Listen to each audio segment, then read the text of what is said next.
ಮೊನ್ನೆ ನಮ್ಮ republic Bangla ಟೀಮ್ದೊಂದು story ನೋಡಿದ್ವಲ್ಲ. ನಮ್ಮ ಟೀಮ್ನವ್ರನ್ನ ಲಾಕ್ ಮಾಡ್ಕೊಂಡಿದ್ರು ಗೊತ್ತಾ, ಒಂದು ಕಾಲೇಜ್ ಸ್ಟೂಡೆಂಟ್ಸ್ಗಳು ಜಾದವ್ಪುರ್ ಯೂನಿವರ್ಸಿಟಿಯಲ್ಲಿ. ದೇಶದ ಪ್ರೇಮ ಇರುವಂಥ ಪ್ರತಿಯೊಬ್ಬರು ಕೂಡ ಹೋರಾಟವನ್ನು ಮಾಡೇ ಮಾಡ್ತಾರೆ. ಆದರೆ ದುಶ್ಮನ್ನ ದೇಶಗಳ ಬಗ್ಗೆ ಒಂದು ಕೊಂಡಾಡುವ ರೀತಿಯಲ್ಲಿ ಮಾಡ್ತಾರಲ್ಲ, ಯಾರು ಕೂಡ ಕ್ಷಮಿಸೋದಿಲ್ಲ. ಆಗ ಪ್ರತಿಯೊಬ್ಬ ಭಾರತೀಯ ಕೂಡ ಆರ್ಮಿ ಆಗ್ತಾನೆ. ಅದಕ್ಕೆ ಆರ್ಮಿ ಹಾಕಿರೋ ಡ್ರೆಸ್ಸೇ ಬೇಕು ಅಂತ ಏನೂ ಇಲ್ಲ. ಇರಲಿ, ಅದನ್ನು ಸಾಕಷ್ಟು ಸುದ್ದಿಗಳನ್ನ ನಾವು ಗಮನಿಸಿದ್ದೀವಿ. ಆದರೆ ಈಗ ವಿಚಾರ ಏನಂತಂದರೆ, ಬಿಡದಿಯ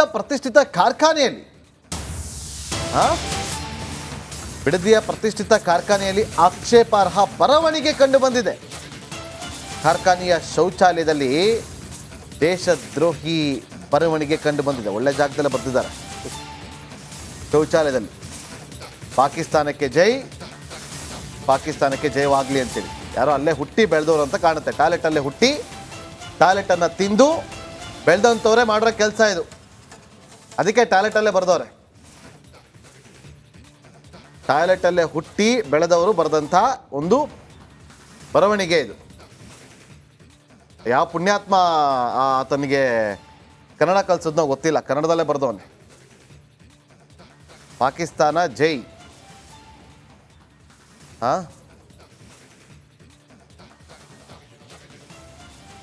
ಕನ್ನಡ ನೋಡಿ, ಪಾಕಿಸ್ತಾನ ಜಲನ, ಅದು ಕನ್ನಡ ಅದೇನದು ಜಯವಾಗಲಿ ಅಂತ. ಅದನ್ನ ಯಾಕೆ ಬ್ಲರ್ ಮಾಡಿದೀವಿ ಅಂತಂದ್ರೆ, ಅದನ್ನ ಓದಕ್ಕೂ ಯೋಗ್ಯವಲ್ಲದ ರೀತಿಯಲ್ಲಿ ಅವ್ರು ಬರೆದಿದ್ದಾರೆ. ಹೌದಾ?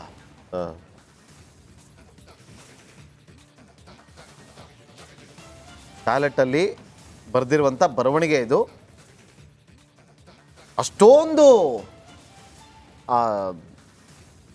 ಹೇಳಬಾರ್ದು. ಅಷ್ಟೊಂದು ನಿಮಗೆ ಧೈರ್ಯ ಅನ್ನೋದಿದ್ರೆ ದಯವಿಟ್ಟು ಬನ್ನಿ ಒಮ್ಮೆ. ಕನ್ನಡದಲ್ಲಿ ಬರೆದಿದ್ದೀರಲ್ಲ, ಆ ಟಾಯ್ಲೆಟ್ ತಿಂದು ಬೆಳೆದಿರೋನೇ ಬರೆದಿರ್ಬೇಕು ಇದನ್ನು. ಆ ಟಾಯ್ಲೆಟಲ್ಲೇ ಬರೆದಿದ್ದಾನೆ. ಆ ಟಾಯ್ಲೆಟಲ್ಲಿ ಹುಟ್ಟಿ ಬೆಳೆದಿರುವಂಥ ವ್ಯಕ್ತಿ ಕನ್ನಡಿಗರು. ಆ ಪದವನ್ನು ನಾವು ಬ್ಲರ್ ಮಾಡಿದ್ದೀವಿ. ತಾಕತ್ತಿದ್ರೆ ಬನ್ನಿ, ಸರ್ಕಲಲ್ಲಿ ನಿಂತ್ಕೊಳ್ಳಿ, ಸನ್ಮಾನ ಮಾಡ್ತೀವಿ ಎಲ್ಲ ಕನ್ನಡಿಗರು. ನಾಚಿಕೆ ಆಗಬೇಕು. ಪಾಕಿಸ್ತಾನಕ್ಕೆ ಜೈ ಅಂತಿರಲ್ಲ. ಯಾಕೆ ಪುಲ್ವಾಮಾದಲ್ಲಿ ನಮ್ಮ ಸೈನಿಕರನ್ನು ಹೊಡೆದೋಡಿಸ್ತಾರಲ್ಲ, ಗೊತ್ತಿಲ್ವಾ? ತಾಜ್ ಹೋಟೆಲ್ ಮೇಲೆ ಅಟ್ಯಾಕ್ ಮಾಡಿದ್ರು ಗೊತ್ತಿಲ್ವಾ? ಸೂಸೈಡ್ ಬಾಂಬರ್ಗಳು ಬಂದು ಎಷ್ಟು ಅಟ್ಯಾಕ್ ಮಾಡಿದ್ರು ಗೊತ್ತಿಲ್ವಾ? ನಮ್ಮ ದೇಶ ಕಾಯುವಂಥ ಒಂದು ಸೈನಿಕರು ಅವರ ಪ್ರಾಣದ ಹಂಗನ್ನು ತೊರೆದು ಪ್ರಾಣ ಹೋದರೂ ಪರವಾಗಿಲ್ಲ ಜೈ ಹಿಂದ್ ಅಂತ ಹೇಳ್ತಾರಲ್ಲ, ಅಂಥವ್ರಿಗೆ ಗೌರವ ಕೊಡದಂಥವ್ರು ಅವರು ದೇಶದ್ರೋಹಿಗಳೇ. ಅದೊಂದು ಪ್ರತಿಷ್ಠಿತ ಕಂಪ್ನಿಯಲ್ಲಿ ಬರೆದಿದ್ದಾರೆ. ಪ್ರತಿಷ್ಠಿತ ಕಂಪನಿಯಲ್ಲಿ ಬರೆದಿರೋ ಪದ ಅಲ್ಲ. ಈಗ ಇವರು ಆ ಶೌಚಾಲಯದಲ್ಲಿ ಬರೆದಿದ್ದಾರಲ್ಲ, ಶೌಚಾಲಯದಿಂದ ಏನ್ ಸಂದೇಶ ರವಾನೆ ಮಾಡ್ತಾ ಇದ್ದಾರೆ ಪಾಕಿಸ್ತಾನಕ್ಕೆ? ಶೌಚಾಲಯದಲ್ಲಿ ಈ ಟಾಯ್ಲೆಟ್ಗೆ ಬಂದು ನೋಡ್ಬೇಕಾ, ಅಥವಾ ಶಹಬಾಜ್ ಶರೀಫ್ ಟಾಯ್ಲೆಟ್ಗೆ ಬಂದು ನೋಡ್ಬೇಕಾ? ಕಾಲಿಕಾಯಿ ಬೈ ದಿಖಾವು ಅಂತ ಹೇಳಿ ಬಂದು ನೋಡ್ಬೇಕಾ? ದೇಶ ಪ್ರೇಮ ಅನ್ನುವಂಥದ್ದು ಇಲ್ಲಿ ಮುನ್ನೆಲೆಗೆ ಬರಬೇಕು. Nation first. ನಿಮಗೆ ಪಾಕಿಸ್ತಾನದ ಮೇಲೆ ಪ್ರೀತಿ ಇದ್ರೆ ಹೋಗಿ ಆ ಪಾಕಿಸ್ತಾನದ ಮನೆಯಲ್ಲಿರುವಂಥ ಶೌಚಾಲಯದಲ್ಲಿ ಪಾಕಿಸ್ತಾನ ಪರವಾಗಿ ಬರ್ಕೊಳ್ಳಿ. ಇಲ್ಲಿ ಬಿಡದಿಯಲ್ಲಿರುವಂತಹ ಒಂದು ಕಾರ್ಖಾನೆಯಲ್ಲಿ ಬರೋದು ಯಾವ ಪುರುಷಾರ್ಥಕ್ಕೆ, ಯಾವ ಸಾಧನೆಗೆ? ಏನು ಸಂದೇಶ ಕೊಟ್ಟರೋ ಗೊತ್ತಿಲ್ಲ. ಮಾಧವಸ್ವಾಮಿ ಅವ್ರನ್ನ ಇನ್ನಷ್ಟು ಮಾಹಿತಿಯನ್ನು ತಿಳಿದುಕೊಳ್ಳೋಣ ಈ ವಿಚಾರವಾಗಿ. ಮಾಧವಸ್ವಾಮಿ, ಬಹಳ ಗಂಭೀರವಾದಂತಹ ವಿಚಾರ ಇದು. ಈ ಕಾರ್ಖಾನೆಯವರು ಪೊಲೀಸರಿಗೆ ಮಾಹಿತಿಯನ್ನ ಕೊಡದೆ ಕೈ ತೊಳೆದುಕೊಳ್ಳುವಂತ ಕೆಲಸವನ್ನ ಮಾಡ್ತಾ ಇದ್ದಾರೆ. ಆದ್ರೆ ಆಗಬಾರದು. ಪೊಲೀಸರು ಇದನ್ನ ಸ್ವಯಂ ಪ್ರೇರಿತವಾಗಿ ಮುಂದೆ ಬಂದು ಇದನ್ನ ತನಿಖೆ ಕೈ ಎತ್ಕೋಬೇಕು. ಯಾಕಂದ್ರೆ ಇವತ್ತು ಟಾಯ್ಲೆಟ್ ಅಲ್ಲಿ ಈ ರೀತಿ ಬರೀತಾರೆ, ನಾಳೆ ಇದು ಬೇರೆ ರೀತಿಯ ವಿಚಾರಗಳಿಗೆ ಪ್ರಚೋದನೆ ಕೊಟ್ಟು ಏನು ಅನಾಹುತ ಆಗುದಿಲ್ಲ ಅಂತ ಏನು ಗ್ಯಾರಂಟಿ? ಕಂಪನಿಯವ್ರನ್ನ ಇಲ್ಲಿ ಪಾರ್ಟಿ ಮಾಡಬೇಕು, ಆ ಬರೆದವ್ರನ್ನ ಒದ್ದು ಹೇಳ್ಕೊಂಡು ಬರಬೇಕು. ಅದು ಯಾಕೆ ಆಗ್ತಾ ಇಲ್ಲ? ಎಷ್ಟು ಸೀರಿಯಸ್ ಆಗಿ ಪೊಲೀಸರು ಈ ವಿಚಾರವನ್ನ ತಗೋಬೇಕು, ಮುಂದೆ ಏನಾಗುತ್ತೆ? ಏನು ರಾಮನಗರ ಪೊಲೀಸರಿಗೆ ವಿಚಾರವಾಗಿ ಗೊತ್ತಿದೆಯೋ ಇಲ್ವೋ ಅಂತ ಇನ್ನೂ ಶ್ರೀಪತ್ ಪಾಟೀಲ್ ಇಲ್ಲ. ಯಾಕಂದರೆ ನಿನ್ನೆ ಈ ಒಂದು ವಿಚಾರ ಯಾವಾಗ ಮಾಧ್ಯಮಗಳಲ್ಲಿ ಪ್ರಚಾರ ಆಯಿತು, ಅದಾದ ತಕ್ಷಣ ಪೊಲೀಸರು ಕೂಡ ಎಚ್ಚೆತ್ತುಕೊಂಡು ನೇರವಾಗಿ ಕಾರ್ಖಾನೆಗೆ ಬಂದು ಅಲ್ಲಿ ಪರಿಶೀಲನೆಯನ್ನು ಮಾಡಿದ್ದಾರೆ. ಆದರೆ ಇಲ್ಲಿರುವಂತಹ ಪ್ರಶ್ನೆ, ಈಗಾಗಲೇ ಕೂಡ ಕನ್ನಡ ಪರ ಸಂಘಟನೆಗಳು ಕೂಡ ಈ ಒಂದು ಕಂಪನಿಯ ಮುಂದೆ ಜಮಾವಣೆಯನ್ನು ಮಾಡಿ ಸಾಕಷ್ಟು ಆಕ್ರೋಶವನ್ನು ವ್ಯಕ್ತಪಡಿಸ್ತಾ ಇದ್ದಾರೆ. ಜೊತೆಗೆ ಕಂಪನಿ ವಿರುದ್ಧವೂ ಕೂಡ ದೂರನ್ನು ದಾಖಲಿಸಬೇಕು ಅಂತನ್ನುವಂಥದ್ದು. ಯಾಕೆ ಅಂತಂದರೆ, ನೀವು ಹೇಳಿದ ಹಾಗೆ ಈ ರೀತಿಯಾದಂಥ ಬರಹವನ್ನು ಕಂಡ ತಕ್ಷಣದಲ್ಲಿ ಅವರು ಪೊಲೀಸರಿಗೆ ಮಾಹಿತಿಯನ್ನು ನೀಡಬೇಕಾಯಿತು. ಪೊಲೀಸರನ್ನ ಕರೆಸಿ ಆ ಬರವಣಿಗೆ ಎಲ್ಲವನ್ನು ಕೂಡ ಅದನ್ನು ಪರಿಶೀಲನೆಯನ್ನು ಮಾಡಿಸ್ಬೇಕಾಗಿತ್ತು. ಆದರೆ ಆ ಕಂಪನಿ ಕೇವಲ ಇಲ್ಲಿರ್ತಕ್ಕಂಥ ಕಾರ್ಮಿಕರಿಗೆ ನೋಟಿಸನ್ನು ಮಾತ್ರ ನೀಡಿ ಅದನ್ನು ಕೈ ತೊಳೆಯುವಂತಹ ಕೆಲಸವನ್ನು ಮಾಡಿದೆ. ಎಲ್ಲೋ ಒಂದು ಕಡೆ ಈ ಒಂದು ಪ್ರಕರಣವನ್ನು ಮುಚ್ಚಿ ಹಾಕುವಂಥ ಪ್ರಯತ್ನವನ್ನು ಈ ಕಂಪನಿಯವರು ಮಾಡ್ತಾ ಇದ್ದಾರೆ ಅಂತನ್ನುವಂಥ ನಿಟ್ಟಿನಲ್ಲಿ ಈಗಾಗಲೇ ಕೂಡ ಸಾಕಷ್ಟು ಜನ ಏನು ಕನ್ನಡಪರ ಹೋರಾಟಗಾರರು ಜೊತೆಗೆ ದೇಶಭಕ್ತರು ಕೂಡ ಈ ಬಂದು ಕಂಪನಿಯ ಆಡಳಿತ ಮಂಡಳಿಯವರನ್ನ ಪ್ರಶ್ನೆಯನ್ನು ಮಾಡ್ತಾ ಇದ್ದಾರೆ. ನೀವು ಯಾಕೆ ಈ ರೀತಿಯಾದಂಥ ಕೃತ್ಯ ನಡೆದಂತಹ ಸಂದರ್ಭದಲ್ಲಿ ನೀವು ಅದನ್ನು ಪೊಲೀಸರಿಗೆ ತಿಳಿಸ್ತಿಲ್ಲ, ಪೊಲೀಸರನ್ನು ಮುಚ್ಚಿ ಹಾಕುವಂತಹ ಯತ್ನವನ್ನು ನೀವು ಮಾಡಿದ್ದೀರಿ ಅಂತ ಹೇಳಿ ಸಾಕಷ್ಟು ಹೋರಾಟವನ್ನು ಕೂಡ ಮಾಡ್ತಾ ಇರುವಂಥದ್ದು. ಜೊತೆಗೆ ಕಂಪನಿಯ ಆಡಳಿತ ಮಂಡಳಿಯ ಜೊತೆಗೆ ಸಾಕಷ್ಟು ವಾಗ್ವಾದ ಕೂಡ ನಡೀತಾ ಇರುವಂಥದ್ದು. ಈಗ ಸಾಕಷ್ಟು ಕನ್ನಡಪರ ಹೋರಾಟಗಾರರು ನಮ್ಮೊಟ್ಟಿಗಿದ್ದಾರೆ, ಮಾತಾಡಿಸ್ತೇನೆ.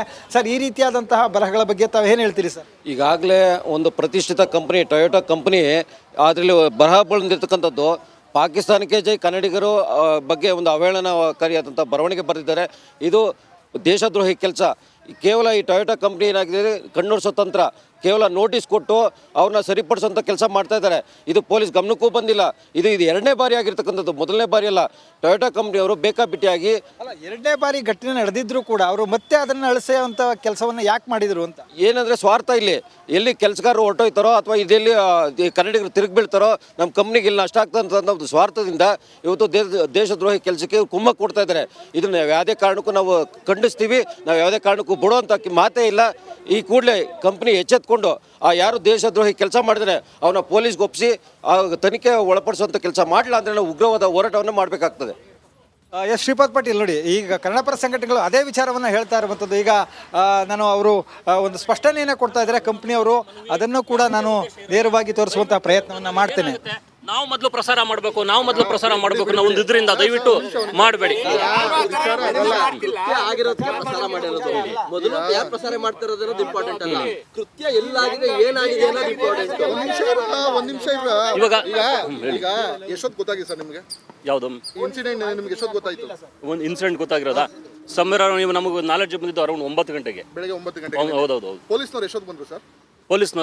ಪೊಲೀಸ್ನವರು ಬಂದಿದ್ದು ಇವಾಗ ನಾವೇ ಪೊಲೀಸ್ ಸ್ಟೇಷನ್ಗೆ ಹೋಗಿದ್ವಿ. ಸೊ ಅವರು ಅದನ್ನು ಕೊಟ್ಬಿಟ್ಟು ಬಂದ್ವಿ. ಸಾಯಂಕಾಲ ಅಂದರೆ ಎಲ್ಲ ಅವರ ಇಲಾಖೆಯಿಂದ ಹೇಳಿದ್ರು ಯಾವಾಗ ಅಂದರೆ ಸರ್ ಅದು ಅದಕ್ಕಿನ್ನ ಸೂಕ್ಷ್ಮವಾದ ವಿಚಾರ ಏನು ಅಂತಂದರೆ, ಮೊದಲು ನಮಗೆ ಬೇರೆ ಅಂದರೆ ಒಳಗಡೆ ಇಂಟರ್ನಲ್ ಆಗಿ ಎಂಪ್ಲಾಯೀಸ್ ಇರ್ತಾರೆ, ಅವ್ರಿಗೆ ಕಮ್ಯುನಿಕೇಷನ್ ಹಾಕೋಂಥದ್ದು. ಯಾಕಂದರೆ ಇಂಟರ್ನಲ್ ಆಗಿ ಏನಾದರೂ ಈ ಥರ ವಿಚಾರಗಳಿಗೆ ಇದಾಗ್ಬೋದು, ಏನೋ ಇನ್ಸಿಡೆಂಟ್ ಅಗ್ರವೇಟ್ ಆಗ್ಬೋದು ಅಂತ ಹೇಳ್ಬಿಟ್ಟು ಫಸ್ಟ್ ಸಿಚುವೇಶನ್ ಅದನ್ನು ನಾವು ಹ್ಯಾಂಡಲ್ ಮಾಡಬೇಕು. ಹಾಗಾಗಿ ಅದನ್ನು ಫಸ್ಟ್ ಅದ ಕೆಲಸ ಮಾಡಿದ್ದೀವಿ. ನಂತರ ಹೋಗಿ ಪೊಲೀಸ್ ಸ್ಟೇಷನ್ಗೆ ಹೋಗಿ ನಾವು ಆ ವಿಚಾರನ ಫೈಲ್ ಮಾಡಿ. ನೀವು ಕೊಟ್ಟಿಲ್ಲ, ಇರಿ ಒಂದ್ ನಿಮಿಷ, ಮಾಹಿತಿನ ನೀವು ತಪ್ಪು ಮಾಹಿತಿನ ನೀವು ಹೇಳ್ಬೇಡಿ, ಅವ್ರಿಗೇನೆ ಹೇಳ್ದಂಗೆ. ನಿಮ್ಗೆ ಯಾರು ಪೊಲೀಸ್ನವರು ಸರ್ ನಿಮಗೆ ಗೊತ್ತಿದ್ರೆ ನೀವು ಪಡ್ಕೊಳ್ಳಿ ಸರ್, ನೀವು ಪಡ್ಕೊಳ್ಳಿ ದಯವಿಟ್ಟು. Thank you. ನಿಮ್ಗೆ ಗೊತ್ತಾದ್ಮೇಲೆ ಅವ್ರಿಗೆ ಗೊತ್ತಾದ್ಮೇಲೆ ನಿಮ್ಮ ಹತ್ರ ಬಂದಿರೋ ಸರ್. ಆಯ್ತು. ಇವಾಗ ಸರ್ ಇದು ಕಂಪನಿಯ ಮ್ಯಾನೇಜರ್ನ ಮಾತು ಕೇಳಿದ್ವಿ. ಫಸ್ಟ್ ಅವನ್ನ ತೊಗೊಂಡೋಗಿ ಒಳಗಡೆ ಹಾಕ್ರಿ, ಅವನ್ನ ತೊಗೊಂಡೋಗಿ ಪ್ರಸಾರನ ನಮ್ಮ ಜವಾಬ್ದಾರಿ ನಾವು ಮಾಡ್ತಾ ಇದ್ದೀವಿ ರೀ. ನಮ್ಮ ಮೊದಲು ಪ್ರಸಾರ ಆಗಬೇಕು ಅಂತಲ್ಲ, ನಮ್ಮ ಜವಾಬ್ದಾರಿ ನಾವು ಮೆರಿತಾ ಇದ್ದೀವಿ. ನಿಮಗೆ ನಾಚಿಕೆಮನ ಮರೆದಿದ್ದಿದ್ರೆ ಮೊದಲು ಹೋಗ್ಬಿಟ್ಟು ಸ್ಟೇಷನ್ಗೆ ಕಂಪ್ಲೇಂಟ್ ಕೊಟ್ಬಿಟ್ಟು ಎಲ್ಲ ಕಂಪ್ನಿ ಎಂಪ್ಲಾಯ್ಸ್ನ ಅಲ್ಲೇ ನಿಲ್ಲಿಸ್ಬೇಕಿತ್ತು. ಒಳಗಡೆ ಪ್ಯಾನಿಕ್ ಆಗೋದಿಲ್ಲ, ಅಲ್ಲೇ ನಿಲ್ಲಿಸ್ಬಿಟ್ಟು ಎಲ್ಲರನ್ನೂ ಚೆಕ್ ಮಾಡಿ ಸರ್, ಯಾರು ಬರ್ದವ್ರು ಒದ್ದು ಒಳಗಡೆ ಹಾಕಿ ಅಂತ ಫಸ್ಟ್ ನೀನು ಚೆಕ್ ಮಾಡಬೇಕಿತ್ತು ಮ್ಯಾನೇಜರ್ನ. ಈಗ ಬಂದು ಮೇಧಾವಿ ಥರ ಮಾತಾಡ್ತಿರೋದು. ನಿನ್ನ ಹ್ಯಾಂಡ್ ರೈಟಿಂಗ್ ತೊಗೊಂಡು ಚೆಕ್ ಮಾಡಬೇಕಲ್ಲಿ ಪ್ರಸಾರ ಮಾಡೋಕ್ಕೆ ಅಂತೇಳಿ. ಪ್ರಸಾರ ಮಾಡೋಕ್ಕೆ ನಮಗೆ 1000 ಸುದ್ದಿಗಳಿದೆ. ದೇಶದ ವಿರೋಧದ ವಿಚಾರವಾಗಿ ಬಂತವ್ರೆ ಮೊದಲು ನಾವು ಅಂತ ಬರ್ತೀವಿ, ಅದು ಕಾಂಪಿಟೇಷನಲ್ಲಿ ಬರ್ತೀವಿ ಮಾಧ್ಯಮದವರು. ಯಾಕೆ ಅಂತಂದರೆ ಆ ದೇಶದ್ರೋಹಿಗಳನ್ನು ಮೊದಲು ಬಗ್ಲಿ ಅಂತ ಒಡೆದಾಕ್ಲಿ ಅಂತೇಳಿ ಒಳಗೆ ಹಾಕ್ಲಿ ಅನ್ನೋ ಕಾರಣಕ್ಕೋಸ್ಕರ ಪ್ರಸಾರ ಮಾಡೋದಕ್ಕೆ ಅದರಲ್ಲಿ ಕಾಂಪಿಟೇಷನ್ ಇರ್ತೀವಿ ನಾವು. ಯಾಕಂದ್ರೆ ನಮ್ಮ ದೇಶದ ಮೇಲಿರುವಂಥ ಒಂದು ಹೆಮ್ಮೆ ಗೌರವ ನಿಮ್ಮಂಥವ್ರದಿಂದನೇ ಇಂಥವರೆಲ್ಲ ಉಟ್ಕೋತಾ ಇರೋದು. ಫಸ್ಟ್ ಆ ಮ್ಯಾನೇಜರ್ನ ಒಳಗಾಕಿ. ಕರಾವಳಿಯಲ್ಲಿ ಪೊಲೀಸರು ನೆಕ್ಸ್ಟ್ ಮುಂದಿನ ಗಮನಿಸೋಣ.